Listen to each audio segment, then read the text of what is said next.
बहुत समय पहले की बात है। बसंतपुर नाम का एक गांव था। उस गांव के लोग बहुत मेहनती और ईमानदार थे। गांव के किनारे एक छोटा सा घर था जिसमें सिर्फ 2 लोग रहते थे, जग्गू काका और उनकी पत्नी सुमन।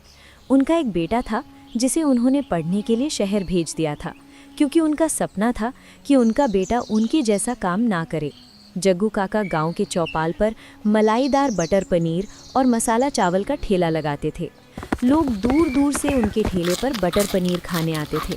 काका रोज सुबह उठते और सबसे पहले बाजार जाकर ताज़ा पनीर और सब्जियां खरीद कर लाते। फिर पनीर को देसी मसालों और मक्खन के साथ धीमी आंच पर पकाते। उनके बटर पनीर की खुशबू ऐसी थी कि लोग घरों में बैठे ही बैठे समझ जाया करते थे। और जैसे ही जग्गू काका अपना ठेला गांव के चौपाल पर लगाते, वैसे ही गांव के लोग दौड़े दौड़े उनके ठेले पर खाने चले आते थे। ओहो काका, आज तो आपने गजब ही कर दिया। घर के आंगन में बैठी सब्जी काट रही थी, जैसे ही हवा का झोंका आया और इस बटर पनीर की खुशबू आई, हाथ से चाकू छूट गया। सब काम छोड़ छाड़ कर दौड़ी चली आ रही हूँ। सही कह रही हो सीमा चाची। मैं और बंटी तो खेत की तरफ जा रहे थे, पर इस खुशबू ने जैसे हमारे पैर ही मोड़ दिए। काका सच बताओ, इसमें कौन सा जादू डाल देते हो? हाँ काका, मैं तो कहता हूँ कि आप हमें बेवकूफ़ बना रहे हो। पिछले इतवार को मैं और राजू भी बाजार से ताज़ा पनीर लाए थे। घर पर माँ ने खूब मेहनत से बनाया, क्रीम भी डाली, मसाले भी वही थे, पर वो बात ही नहीं आई। न वैसी खुशबू, न वैसा स्वाद। आखिर चक्कर क्या है? अरे बंटी, तू अपनी माँ की क्या बात करता है? मैंने खुद पिछले हफ्ते नए तरीके से बटर पनीर बनाया था। कसम से घर का बना पनीर तो ऐसा लग रहा था जैसे बस पेट भरने के लिए खा रहे हो। पर काका, आपका ये बटर पनीर, इसके आगे तो शहर के होटल भी फेल हैं। बताओ ना काका, क्या राज है? कौन सा गुप्त मसाला है जो आप शहर से मंगवाते हो? अरे बिटिया, अरे राजू बेटा, काहे को मुझे शर्मिंदा कर रहे हो? मैं बूढ़ा आदमी क्या राज छुपाऊंगा। कोई गुप्त मसाला नहीं है, बस वही देसी मक्खन, पिसी हुई मिर्च और थोड़ा सा कसूरी मेथी है। नहीं काका, ये मानने वाली बात नहीं है। राज तो कोई गहरा है। अब देखो ना, सीमा चाची इतनी अनुभवी हैं, वो कह रही हैं कि उनसे वैसा नहीं बना, बंटी के घर वैसा नहीं बना, तो फिर आप ही के हाथों में ये बरकत क्यों है? लोग तो कहते हैं कि आप इसमें कोई जड़ी बूटी डालते हो। भाई, मुझे तो लगता है काका की हांडी में ही कोई तिलिस्म है। राजू, पनीर खरीद कर घर ले जाने और पकाने की झंझट पालने से तो अच्छा है कि यहीं आकर खा लो। देखो, सिर्फ 40 रुपए प्लेट है। ना बर्तन मांजने का दुख, ना मसाला पीसने की आफत। बस 40 रुपए दो और स्वर्ग का स्वाद ले लो। बात तो सही है बंटी, 40 रुपए में इतना स्वाद कहीं नहीं मिलेगा।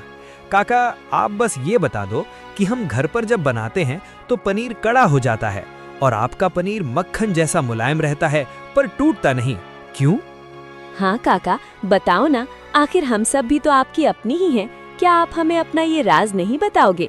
हमें भी तो बताओ कि वो खुशबू कैसे पैदा की जाती है जो आधा किलोमीटर दूर तक लोगों को खींच लाती है। अब तुम सब पीछे ही पड़ गए हो तो सुनो, क्या राज बताऊं बेटा, बस तुम सबका प्यार है और कुछ नहीं।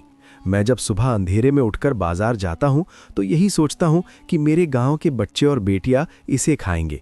मैं पनीर सिर्फ बेचता नहीं हूं, मैं उसे ऐसे बनाता हूं जैसे मेरा बेटा शहर से आया हो और मैं उसके लिए पका रहा हूं। बस यही नीयत है मेरी।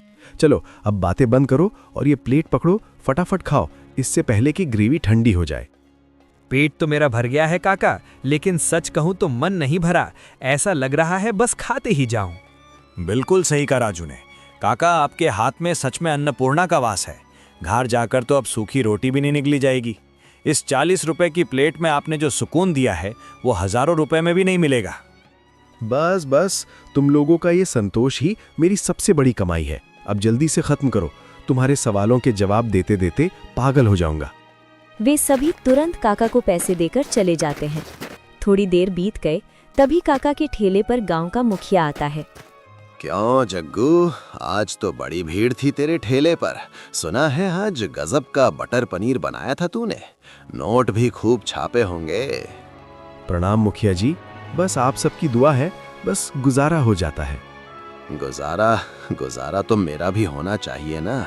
जो पैसे तूने अपने बेटे की पढ़ाई के नाम पर मुझसे उधार लिए थे, उसका वक्त पूरा हो गया है। आज तारीख है और मुझे मेरे पैसे ब्याज समेत अभी चाहिए। मुखिया जी, मैं बस आपके पास आने ही वाला था।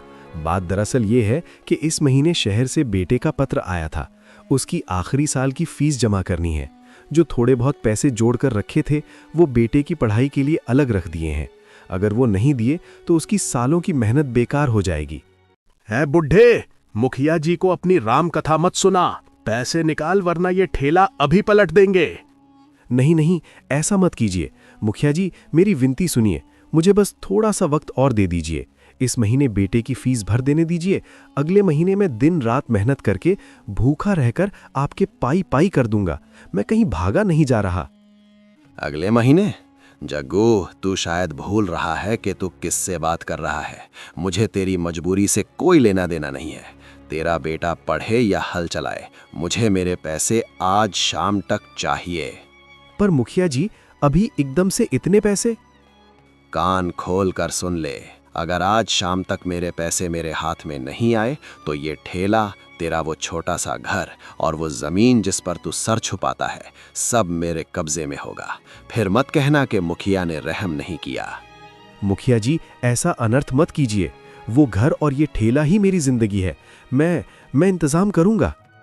ठीक है, शाम को सूरज ढलने से पहले मैं हवेली पर तेरा इंतजार करूंगा। याद रखना, खाली हाथ आया तो सर छुपाने को छत भी नसीब नहीं होगी।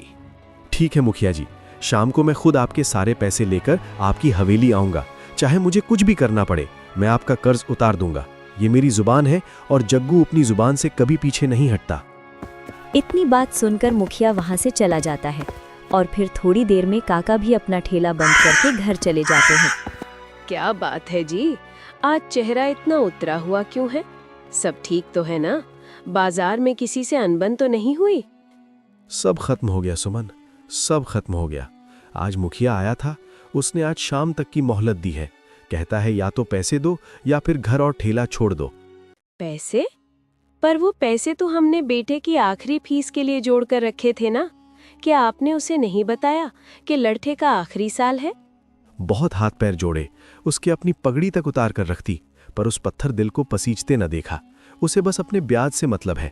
मैंने उसे जुबान दे दी है कि शाम तक पैसे चुका दूंगा, वरना वो हमें इस घर से निकाल देगा। ले लीजिए, इसमें वो सारे पैसे हैं जो हमने पेट काट कर बेटे की पढ़ाई के लिए रखे थे। नहीं सुमन, ये पैसे हमारे बेटे के सपने हैं। अगर ये मुखिया को दे दिए तो उसकी फीस कैसे जाएगी? उसकी पूरी मेहनत मिट्टी में मिल जाएगी। मैं ऐसा नहीं कर सकता। कोई बात नहीं जी, हिम्मत मत हारिए। आप ये पैसे ले जाकर मुखिया को दे दीजिए। आगे जो होगा देखा जाएगा। शायद भगवान को यही मंजूर था। अगर हमारे बेटे की तकदीर में कुछ लिखा होगा तो वो भूखा रहकर भी पढ़ लेगा, और अगर नहीं लिखा तो पर इस उम्र में मैं आपको दर दर भटकते नहीं देख सकती। आप मुखिया का कर्ज उतारिए। तू बहुत बड़ी हिम्मत वाली है सुमन, मुझे माफ कर देना। मैं अपने बेटे के लिए कुछ न कर सका। ऐसा मत कहिए। आप मुखिया को पैसे दे आइए। मेरी ममता का आशीर्वाद बेटे के साथ है। रास्ता ईश्वर खुद निकालेगा। काका तुरंत पैसे लेकर मुखिया के घर जाते हैं और अपना सारा कर्ज मूल ब्याज सहित देकर वापस आ जाते हैं। फिर अगले दिन काका फिर से अपना ठेला गांव के चौपाल पर लगा देते हैं। लोग आते हैं, खाते हैं, लेकिन काका के चेहरे पर उदासी छाई रहती है। धीरे धीरे 2-4 दिन बीत गए और फिर एक दिन काका अपना ठेला उसी जगह लगाए रहते हैं। तभी उनका बेटा अभय शहर से वापस आ जाता है। काका इतना देखकर बहुत दुखी होते हैं। अभय बेटा, तू इस वक्त यहाँ कैसे? अभी तो तेरे इम्तिहान और आखिरी फीस का वक्त था। हाँ पिताजी, मैं आ गया। माँ ने सब बता दिया है। तू आ गया बेटा। तुझे देखकर कलेजे को ठंडक तो मिली, पर मन बहुत दुखी है। मेरा बरसों का सपना टूट गया। मैंने सोचा था तू शहर में बड़ा अफसर बनेगा, तुझे मेरी तरह धूप में नहीं खटना पड़ेगा, पर उस मुखिया की वजह से मैं तेरी फीस नहीं भर पाया। मुझे माफ कर दे बेटा। आप घबरा क्यों रहे हैं पिताजी? फीस नहीं भरी तो क्या हुआ? अगले साल फिर वक्त मिलेगा, फिर परीक्षा दे दूंगा। पर इस मुश्किल घड़ी में आपको अकेला छोड़कर मैं शहर में चैन से कैसे बैठ सकता था? अब मैं यहीं रहूंगा आपके साथ। पर बेटा तू यहाँ क्या करेगा? लोग क्या कहेंगे? क्या तुझे मेरे साथ इस ठेले पर खड़े होने में शर्म नहीं आएगी? लोग ताना मारेंगे कि इतना पढ़ लिख कर बेटा बाप के साथ पनीर बेच रहा है। बिल्कुल नहीं पिताजी, शर्म उसे आनी चाहिए जो मेहनत नहीं करता। मैं पूरी दुनिया को ये बताना चाहता हूँ कि सरकारी नौकरी ही सब कुछ नहीं होती। अगर हमारा अपना छोटा सा काम भी है तो हम पूरी ईमानदारी और गर्व के साथ उसे बड़ा बना सकते हैं। आपका हुनर मेरा गौरव है पिताजी। शर्म नहीं बेटा, तू अभी थका हारा आया है। पहले घर जा, हाथ मुंह धो, कुछ खा ले। मैं शाम को आता हूँ। नहीं पिताजी, अब मैं कहीं नहीं जा रहा। मैं घर भी आपके साथ ही जाऊंगा। चलिए, आज से मैं आपकी मदद करूंगा। काका इतना देखकर बहुत दुखी होते हैं। इतना बोलकर अभय अब ठेले पर खड़ा हो जाता है। तभी थोड़ी देर बाद उसके चाचा ठेले पर आते हैं। अरे वाह, तो बसंतपुर का साहबजादा लौट आया। क्यों अभय बाबू, शहर की हवा रास नहीं आई क्या? या फिर पढ़ाई के बहाने बस पैसे उड़ा रहे थे?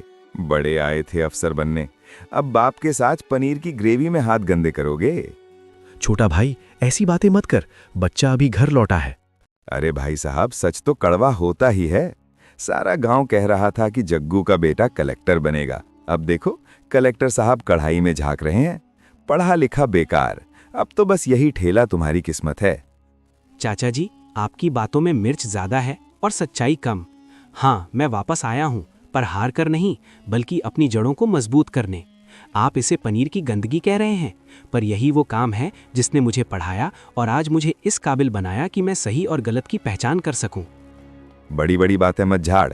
बिना नौकरी के कौड़ी के बराबर रह जाओगे। गांव में इज्जत नौकरी से होती है, इस ठेले से नहीं। चाचा जी, आप आज मेरा मजाक उड़ा रहे हैं, लेकिन मेरी बात याद रखना। मैं इस छोटे से ठेले को एक दिन ऐसा मुकाम दूंगा कि लोग यहाँ खाने के लिए महीनों इंतजार करेंगे। एक दिन मेरे पास वो सब कुछ होगा जो एक बड़ी नौकरी करने वाले के पास भी नहीं होता। मैं नौकर बनने के बजाय मालिक बनकर दिखाऊंगा। अच्छा, बड़े सपने देख रहा है। चल ठीक है, अगर तूने ऐसा कर दिखाया तो मैं मान जाऊंगा। सिर्फ मानिएगा नहीं चाचा जी, वादा कीजिए। जिस दिन मेरा ये काम गांव का गौरव बनेगा, उस दिन आप खुद यहाँ आकर अपने हाथ से पैसे देकर मेरी दुकान की पहली प्लेट खाएंगे। हाँ, अगर तूने ऐसा कर दिया तो फिर उसी दिन मैं तेरे हाथ का पनीर बटर मसाला खाऊंगा। पर फिलहाल तो ये ख्याली पुलाव ही लग रहा है। ख्याली पुलाव नहीं चाचा जी, पनीर बटर मसाला ही खिलाऊंगा। बस थोड़ा इंतजार कीजिए। इतना सुनकर चाचा वहां से चले जाते हैं। बेटा, तूने उसे चुनौती तो दे दी, पर ये नया डिश वाली बात कहाँ से आई? हम तो बस सादा बटर पनीर और चावल बेचते हैं। पिताजी, अब समय बदल गया है। आपके मसालों का स्वाद और मेरी पढ़ाई की तकनीक, ये दोनों मिलकर कमाल करेंगे। हम सिर्फ एक ठेला नहीं, बल्कि एक पहचान बनाएंगे। चलिए, आज से काम शुरू करते हैं। बसंतपुर अब सिर्फ मुखिया के डर से नहीं, बल्कि जग्गू काका के स्वाद से जाना जाएगा। अगले दिन अभय नया पनीर डिश बनाने को कहता है, लेकिन माँ कहती है कि हमारी पहचान देसी बटर पनीर से है, तो वही बनेगा, थोड़े और नए जायके के साथ। काका अब बटर पनीर को और भी अच्छे तरीके से बनाने लगते हैं और अब बाप बेटे दोनों ठेले पर एक साथ काम करने लगे।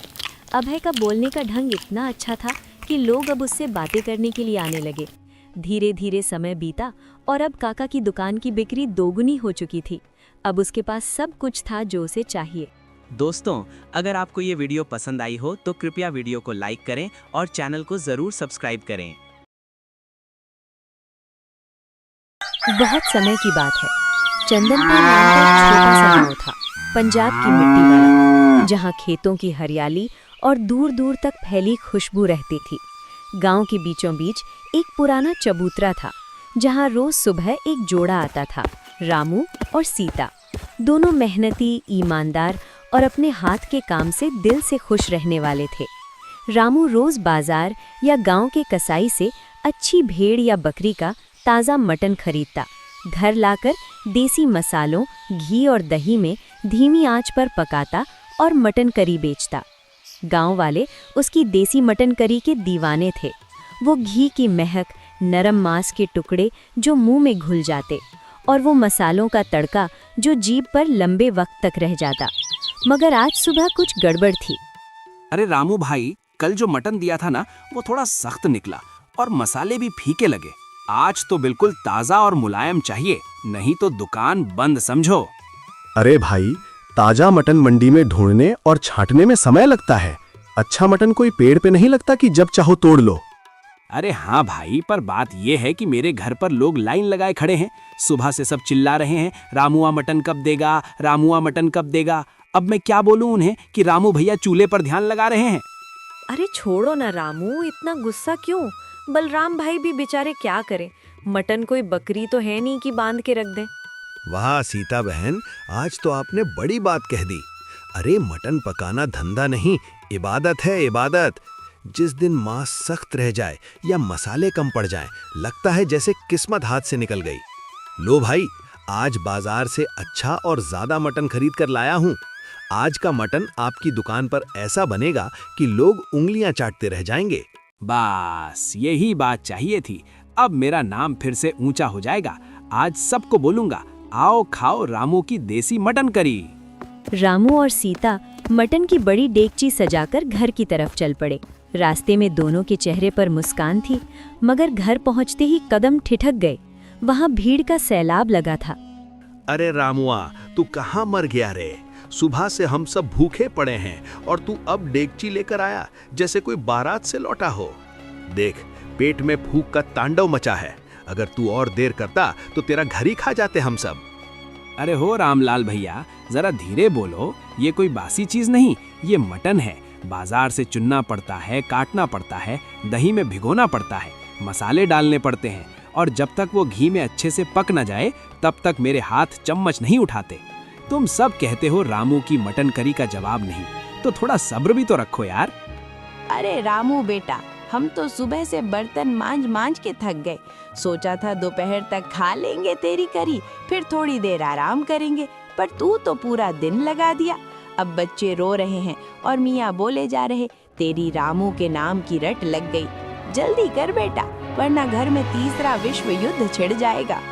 अरे भौजी, आप भी ना, हम बातों में मिठास ऐसी कि मटन भी सुन ले तो खुद डेगची में आ बैठे। बस 2 मिनट का काम है, अभी चूल्हा जलाता हूँ। ऐसी खुशबू फैलेगी कि पूरा मोहल्ला कहेगा, वाह रे रामू, तू तो लाजवाब है। सब लोग थोड़ा पीछे हटो, धुआं उड़कर नाक में चला जाएगा तो बाद में बोलोगे कि रामू की करी में धूल पड़ गई। अरे शांत रहो सब, कोई भागा नहीं जा रहा। हर किसी को मिलेगा और सबको बराबर मिलेगा। बस थोड़ा धैर्य रखो, भगवान कसम रामू सबका पेट भर देगा। हे सीता भौजी, तुमको देखकर तो अब भूख और बढ़ गई। ऐसी बात करती हो कि लगता है मटन नहीं, कहानी खिला दो तो भी मजा आ जाए। अरे लाज रखो ना भैया, दिन दहाड़े सब देख रहे हैं, मटन की बात करो, बाकी बातें रात को अपनी मेहरारू से करना। रामू झटपट अंदर गया, लकड़ी का चूल्हा जलाया, घी डाला और बोला, ऐ सीता, मसाले लाओ जल्दी। देखो जनता का धैर्य जवाब दे रहा है, कहीं ऐसा न हो कि भूख में सब मेरा ही सिर पका लें। ले आ रही हूँ रामू, बस ध्यान से। घी गर्म हो जाएगा तो हाथ मत डाल देना। पिछली बार जैसे जलाई थे 3 दिन तक उंगलियां फूली रहीं। अरे वो पुराना किस्सा है, अब तो मैं मटन पलटने में ऐसा उस्ताद हूँ कि घी भी सलाम ठोकता है। घी गर्म हुआ और जैसे ही मटन डेगची में डाला गया, पूरा माहौल महक उठा। सुगंध ऐसी कि लोगों के मुंह से आवाज निकली, अरे वाह, अब तो जान आ गई। रामू का हाथ सोने का है रे। इतनी खुशबू तो फूल में भी नहीं होती जितनी तेरी मटन करी में होती है। भगवान करे तेरी दुकान पर कभी धुआं ना बुझे और तेरी डेगची कभी खाली न रहे। इतना सुनकर रामू बाहर आता है। भौजी, ऐसे बोलोगी तो आंखें भर आएंगी। हमारा तो बस एक ही सपना है, लोग खाएं, पेट भरें और खुश होकर जाएं। नाम की लालच नहीं, बस इज्जत बनी रहे और गांव बोले रामू सच्चा है, मेहनत वाला है। कुछ ही देर में मटन पक गया। गांव के सभी लोगों ने मटन करी खाई और चले गए। शाम होते ही रामू और सीता पूरी तरह थककर सो गए। अगली सुबह सूरज निकला। बाजार के किनारे हल्की धुंध छाई थी। रामू और सीता पहुंचे, मगर आज उनका पुराना कसाई बलराम भाई नहीं दिख रहा। भाई नहीं दिख रहा, कल तो बोला था सुबह जल्दी आ जाना, ताज़ा मटन दूंगा, अब खुद गायब। ये क्या बात हुई सीता? रोज का वक्त है और आज ना बलराम दिख रहा, ना उसकी दुकान खुली। चलो उसके घर चलते, पूछते हैं क्या बात है, हो सकता है कोई मुसीबत हो। दोनों बलराम के घर पहुंचे। बलराम उदास बैठा था। अब बताओ भैया, मैं क्या करूं? मुखिया जी सुबह सुबह आ धमके, बोले पैसा दो नहीं तो दुकान बंद। मैंने तो बस मटन का धंधा चलाने के लिए उधार लिया था, अब इतनी जल्दी कैसे दूं? अरे बलराम भाई, क्या बात है, आज बाजार नहीं आए? हम सोच रहे थे कहीं बीमार तो नहीं। बीमार नहीं, मुसीबत बड़ी आई है। मुखिया से कुछ महीने पहले उधार लिया था मटन की दुकान और नए बर्तनों के लिए। अब वो आज ही पूरा पैसा मांग रहा है, नहीं तो दुकान और सामान उठवा लेगा। ये तो बहुत बुरा हुआ भाई। चलो पहले कुछ सोचते हैं। तुम्हारा काम बंद नहीं होना चाहिए। तुम मेहनती हो, गांव में सब तुम्हारे ताजे मटन का इंतजार करते हैं। बलराम भाई, हिम्मत मत हारो। भगवान ने मुसीबत दी है तो रास्ता भी देगा। हम तुम्हारे साथ हैं। सुनो बलराम, तुम परेशान मत रहो। कल सुबह भोर में हमारे घर चले आना। मैं तुम्हें कुछ पैसे दूंगी। फिर परसों से तुम बाजार में मटन लाना शुरू कर दो। जब मटन आएगा तो मैं अपनी दुकान फिर से खोल दूंगी। सब पुराने ढर्रे पर लौट आएगा। बस मन छोटा मत करो।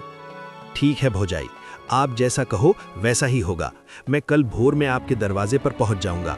आपने इतना भरोसा दिखाया, इतनी बातें बोली, अब मैं आपके एहसान से कभी उभर नहीं पाऊंगा। आपने मुझे फिर से जीने की वजह दे दी। दोनों चुपचाप घर लौटे। घर पहुंचकर बातें करने लगे। सुनो रामू, अगर आज हमने बलराम की मदद नहीं की तो कल पछताना पड़ेगा। गांव में बहुत कसाई हैं जो सख्त या पुराना मटन देते हैं, मगर बलराम ने आज तक कभी एक भी खराब टुकड़ा नहीं दिया। उसी की बदौलत हमारी करी का नाम है। लोगों को भरोसा है कि रामू की मटन करी ताज़ी और मुलायम होती है, और वो भरोसा बलराम की ईमानदारी से बना है। हाँ सीता, तू बिल्कुल सही कह रही है। बलराम सीधा साधा है, गरीब है मगर दिल का अमीर। अगर उसका साथ टूट गया तो हमारी दुकान का नाम भी फीका पड़ जाएगा। कल सुबह ही उसे कुछ पैसे दे देना, बाकी मैं सोच लूंगा आगे क्या करना है। चल अब सो जा, बहुत रात हो गई, नहीं तो सुबह मटन भी अच्छे से नहीं पक पाएंगे। अगली सुबह बलराम दरवाजे पर खड़ा था। रामू भैया, जल्दी बाहर आओ। मुखिया आज ही दुकान लेने आ रहा है। अगर पैसे नहीं दिए तो सब खत्म। अरे पगले, घबराता क्यों है? लो ये पैसे, ये समझो तुम्हारा ही हक है। जब तक हालात ठीक नहीं होते वापस करने की कोई जल्दी नहीं। जब मन करे तब लौटा देना, बस बदले में मटन टाइम पर और ताज़ा देना। बलराम पैसे लेकर मुखिया के घर पहुंचा। क्या रे बलराम, कल तो कह रहा था 1 रुपया नहीं है, आज इतने पैसे कहाँ से? मुखिया जी, मैं सीधा आदमी हूँ, चोरी नहीं की। रामू भैया ने दिए। उन्होंने भरोसा किया क्योंकि मैंने कभी धोखा नहीं दिया। रामू, वही मटन करी वाला? अरे उसके पास इतना पैसा कहाँ से? कल तक तो घर की छत ठीक नहीं थी। मतलब वो अच्छा कमा रहा है। मटन करी बेच बेच के धंधा जमाया है। अब देखता हूँ उसकी दुकान कैसे चलती है। अब कुछ ना कुछ करना पड़ेगा। अगले दिन मुखिया ने अपना ढाबा खोला। मुखिया देसी मटन करी। बड़ा बैनर लगाया। पूरे गांव को फ्री में खिलाने का ऐलान किया। लोग उत्साह से गए। गांव वालों ने मुखिया की दुकान की मटन करी खाई, लेकिन किसी को भी मुखिया की दुकान की मटन करी पसंद नहीं आई। अगले दिन मुखिया की दुकान पर कोई नहीं आया। सब वापस रामू के पास लौट आए। मुखिया गुस्से में रामू के घर पहुंचा। अरे कल फ्री में पेट फाड़ के खाया, आज पैसे देने की बारी आई तो रामू के यहाँ चले आए। तुम गांव वाले बड़े चालू हो। फ्री दिखी तो आंखें चमक उठी। अब हिसाब लूंगा। तभी रामू और सीता बाहर आए। रामू बोला, मुखिया जी गुस्सा छोड़िए। आपने ढाबा खोला, मेहनत की, अच्छा किया, पर स्वाद सिर्फ मसाले, घी या पैसे से नहीं बनता। स्वाद उस दिल में बसता है जहां सच्चाई, मेहनत और अपनापन हो। हमने गांव वालों को सिर्फ मटन करी नहीं बेची, उनका भरोसा जीता है। वो भरोसा जो सालों से हंसते बोलते साथ बैठकर कमाया है। आपने फ्री में खिलाया, लोग गए, मगर आज लौट आए, क्योंकि खाने में वो दिल का नमक नहीं था। पैसों से दुकान बन जाती है, पर नाम अपनेपन से बनता है। आप मटन करी बेच सकते हैं, पर वो मोहब्बत नहीं जो हम रोज चूल्हे के धुएं में डालते हैं। लोग हमारे यहाँ आते हैं तो उन्हें खाना भी मिलता है और अपनापन भी। हम कभी किसी को भगाते नहीं, हर किसी को भैया बहन कहकर बुलाते हैं। यही असली स्वाद है हमारे घर का। मुखिया चुप हो गया, आंखें नीची कर ली। सच कह रहे हो तुम दोनों। मैंने लालच में आंख मूंद ली। सोचा पैसे से सब खरीद लूंगा, पर प्यार और भरोसा कमाना पड़ता है। शायद यही मेरी गलती थी। अब समझ गया, असली जीत पैसे की नहीं, मन की होती है। चलता हूं, और हाँ, आज से किसी की मेहनत से जलन नहीं रखूंगा। मुखिया चला गया। रामू सीता की दुकान फिर से रौनक से भर गई। बलराम रोज ताजा मटन लाने लगा। गांव वाले खुश। देखो सीता, जब मेहनत और सच्चाई साथ होती है तो भगवान भी डेगची से खुशबू निकलवाता है। और अपनापन साथ हो तो नाम कभी नहीं मिटता। और इस तरह चंदनपुर में देसी मटन करी का स्वाद हमेशा दिलों में बसता रहा। दोस्तों, अगर आपको ये वीडियो पसंद आई हो तो कृपया वीडियो को लाइक करें और चैनल को जरूर सब्सक्राइब करें।